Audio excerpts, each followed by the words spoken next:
At midnight, Sam came over to his friend's house. His friend's beautiful young wife had just finished dinner and was about to go to bed, while her husband had already passed out drunk. Seeing the opportunity, Sam approached his friend's wife, and the two of them started getting closer. Actually, a few years earlier, Sam had come to the house of a woman named Alice. Sam had always cared deeply about Alice, but on this particular day, Alice's husband had gotten trapped underground while working in a mine. Sam took Alice to his company without telling her the full truth at first. Once they arrived, Alice found out that her husband, whose name was Marcus, had been trapped while working in the mine and no one knew where he was. Hearing this, Alice became extremely frightened. She started worrying about her husband. Sam tried to comfort her and said that she didn't need to worry. Marcus would still be alive and would definitely come back. But Alice became angry at him and said that it was all his fault. She accused him of sending Marcus to the dangerous part of the mine so that he would lose his life and Sam could be with her. Sam explained that it was just an accident and that he had never done anything like that for his own benefit. At this point, we learn that Sam and Alice had known each other for a long time and they once shared a very close relationship. Meanwhile, the rescue team was preparing to save Marcus. They stayed in constant contact and tried to locate him. Some members of the team also entered the mine and began a search operation. However, the condition of the mine was terrible. It was very deep underground and there were strange gases in the air, making it hard for people to breathe. Because of this, the workers had to come back out of the mine. On the other side, Sam stayed with Alice the whole time to support her. He explained everything about the mine to her and told her about the places where Marcus might be found. He mentioned that there were special chambers in the mine where workers could hide and protect themselves if something went wrong. But Alice refused to listen to anything. She insisted that Sam had to bring Marcus back no matter what. Sam understood her emotions, so he spoke to his boss and said they had to do everything possible to rescue him. Later, he took Alice to a place with a beautiful view, hoping that spending some time there might help her relax.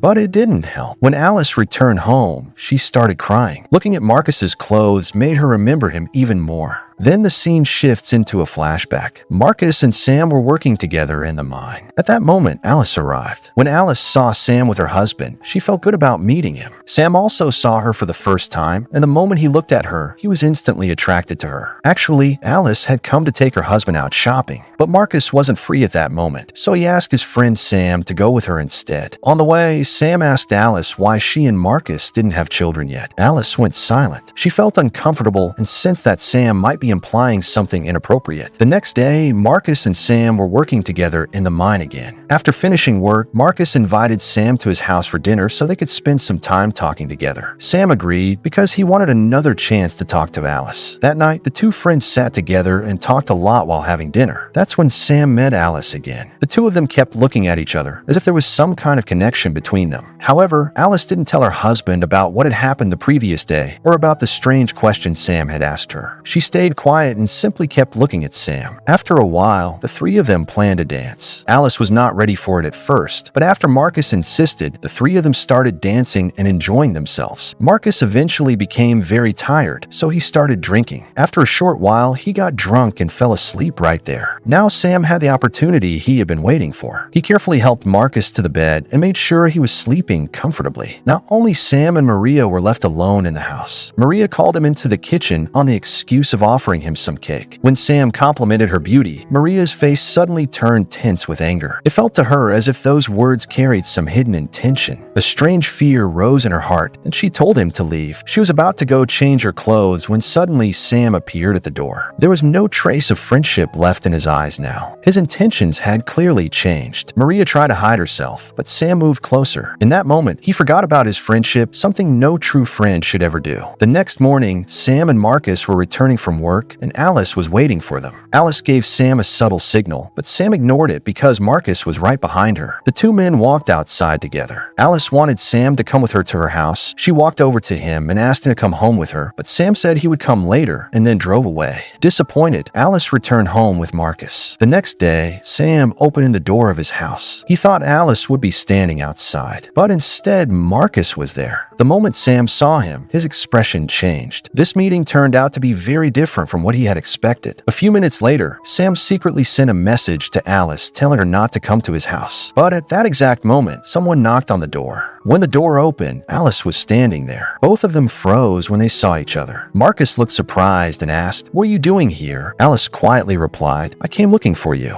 Why didn't you go swimming?" Marcus's voice suddenly became harsh. He said, "Stop following me." Alice's face fell. As she left, she softly said, "I'm sorry. I ruined your party." She walked out the door. Marcus kept staring at her. It was now clear from his eyes that he had begun to suspect the two of them. Meanwhile, when Alice returned home, she felt hurt because Marcus had not treated her kindly. While she was taking a shower and thinking about everything, Marcus came in and apologized for his behavior. Alice remained silent. After Marcus left, Alice secretly went to meet Sam. The two of them met in a car near a hillside. Sam tried to explain that meeting like this would make Marcus suspicious. Alice stayed quiet. Meanwhile, an important meeting was called at the company. Sam, who had now become a supervisor, started assigning work areas to everyone. While warning them, he said that an explosion was scheduled to take place in the mine that day, and everyone needed to work carefully. At the same time, he secretly sent a message to Alice, asking her to come meet him. Meanwhile, Marcus was getting dressed to leave for work. Sam had deliberately assigned him to the most dangerous and deepest section of the mine. The real reason was clear. Sam wanted Marcus to remain trapped there so that he could go to Marcus's house and spend time with his wife. At that very moment, Sam received a message from Alice on his phone. She was asking him to come to her house. When Sam arrived, both of them were very happy to see each other. For a while, they spent time together without fear. But then Sam received a call from the company. On the other end, an employee said that after the explosion, they had lost contact with Marcus. No one knew where he was trapped. Sam's face immediately turned pale. He quickly got ready to leave. Alice asked him what had happened. She wanted to spend more time with him, but Sam couldn't stay any longer. Without telling her the truth, he left. When he reached the company, the reality became clear. All the mine workers were coming out, but Marcus was nowhere to be seen. Sam realized that Marcus was still trapped deep inside the mine, and his condition could be very serious. Many reporters had gathered outside Sam's office. Sam could barely speak about what had happened. He was extremely worried, wondering how he would tell Alice about her husband. Meanwhile, Alice opened the door, and Sam was standing there. There was fear in his eyes. In a trembling voice, he told her that Marcus was trapped in the coal mine and was in very bad condition. Sam explained that the rescue team was doing everything they could to bring him out. He took Alice with him to the mining company. There, he introduced her to Major Seekers. Seekers carefully explained where Marcus might be trapped in the mine. For hours, they searched inside the mine and removed large amounts of debris, but there was still no sign of Marcus. Disappointed and exhausted, Sam returned home. After freshening up, he went to Alice's house. He sat in his car for a while, thinking about what he should say to her. Meanwhile, Alice couldn't sleep. Ever since Marcus had gone missing, she had been restless. Just then, Sam arrived and told her that they still hadn't been able to find her husband. Alice remained silent. The next day, the company brought in new machines to continue the search operation for Marcus. Meanwhile, Sam took Alice and drove to the same location. Silence filled the space between them. Alice had started to suspect Sam because he had always worked closely with her husband. After some time, they reached the mine. The company staff told Alice that the search operation had been intensified. If Marcus was still down there, he could be rescued within a few hours. After a while, Alice was handed a microphone so that her voice could reach inside the mine. The hope was that if her husband heard her, he might respond. At the same time, Sam was sitting at a distance, looking deeply worried. Slowly, night fell, but there was still no sign of Marcus, and no response came from inside the mine. After some time, Sam approached the team and tried to get more information about the situation underground, but his effort also failed. Deep down, he had started to believe that Alice's husband was no longer alive, but he didn't have the courage to tell her the truth. Maria suddenly confronted Sam. Her voice was filled with both pain and anger. You've taken full advantage of becoming a supervisor. You sent him alone into a deadly part of the mine so that you could enjoy life with me forever. Sam had no words left to defend himself because this time Maria was speaking the truth. Later that night, the head of the company received a call from one of the workers. The worker explained that digging more than 30 meters deeper seemed impossible because a massive rock had appeared underground. The environment down there had also become extremely dangerous, and even breathing had become difficult. Hearing this, the company head decided to stop the mission. He wasn't willing to take any further risk. However, Deputy Major Seekers suggested another area where he believed Marcus might be trapped. Preparations began to search in that area. Seekers gently tried to explain the situation to Maria, telling her that the rocks in that part of the mine had collapsed. The rescue plan involved drilling a very deep hole from the surface and bringing him up through a special capsule. Hearing all of this, Maria completely broke down. Her patience was gone. She decided to speak directly with a manager. The manager couldn't properly answer answer her questions. The next day, the work of drilling a deep hole into the ground began. A heavy drill machine kept cutting through the earth continuously, but suddenly the drill broke. Precious time was wasted, and with every passing moment, people's hopes slowly began to fade. Then they tried to send a camera down into the hole to look inside. On the screen, an officer appeared lying there in an unconscious state. They called out to him through a microphone and repeated his name again and again, but no response came from inside. Then Maria was asked to speak, but it had no effect. Everything below remained silent. Days passed, then weeks went by, and still there was no response from Marcus. And this is where the story comes to an end. Thank you, friends.